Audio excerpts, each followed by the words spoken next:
আজকে সমাজের মধ্যে দেখা যায় আমরা বহু দোয়া করি, আমাদের দোয়া কবুল হয় না। কি বলেন, এরকম হয় কি না? আমরা আলেম ওলামাদেরকে, হুজুরদেরকে ঘরে দাওয়াত দিয়ে নেই, খানা খাওয়াই, হাদিয়া দেই, আরো কত কিছু করি, এরপরে দোয়া কবুল হয় না। মসজিদে দান করি, মাদ্রাসায় দান করি, অনেক জায়গায় সদকা করি, কত কিছু করি, কিন্তু এরপরে দেখা যায় আমাদের দোয়া কবুল হয় না। তখন আমরা বলি যে এখনকার হুজুররা আর আগেরকার মতো না, বা এখনকার হুজুরদের মধ্যে ভেজাল হয়ে গেছে। কি বলেন, এরকম কথা বলি কি না? সবাই বলে না, কিছু কিছু লোক এরকম বলে।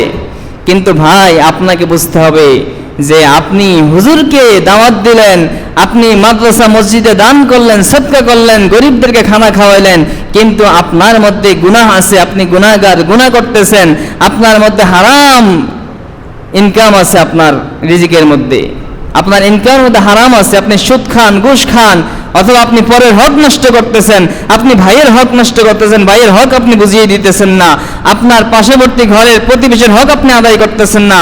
এভাবে করে আপনি নিত্য গুনাহ করে যাচ্ছেন, আর আপনি আল্লাহর কাছে দোয়া করতেছেন। স্পষ্ট হাদিস, আল্লাহ রাসূল বলছেন, যদি কোনো ব্যক্তির সম্পদের মধ্যে, কোনো ব্যক্তির জামা পোশাকের মধ্যে একটা পোশাক কিনছে 10 টাকা দিয়া, 1 টাকা হারাম, 9 টাকা হালাল, মাত্র 1 টাকা হারাম, ওই ব্যক্তি যদি হাজার হাজার বার আল্লাহর কাছে হাত তুলে এভাবে দোয়া করে, আল্লাহ তার দোয়া কবুল করবেন না। নবী বলছেন, কিভাবে তার দোয়া কবুল হবে? গুজিয়া বিল হারাম, তার খাবার আসছে হারাম থেকে, সে হারাম খাইতেছে, আরেকজনের ক্ষেত থেকে মরিচ ছিঁড়ে নিয়ে খাইয়ে লাইতেছে, আরেকজনের সম্পদ, আরেকজনের জায়গা জমি ভোগ করতেছে, পরের ক্ষেতের আইল ফেলতেছে, সুদ খাইতেছে, ঘুষ খাইতেছে, পরের হক নষ্ট করতেছে। আল্লাহ নবী বলেন, কাইফা, কিভাবে তার দোয়া কবুল হবে? গুজিয়া বিল হারাম, সে তো হারাম খানা খাচ্ছে। মাতামু হারাম ওয়া মাশরাবুহু হারাম, তার খানা হারাম, তার পানিও হারাম, কিভাবে তার দোয়া কবুল হবে? এই জন্য দোয়া কবুল হওয়ার জন্য পূর্ব শর্ত হলো হালাল খানা খাওয়া।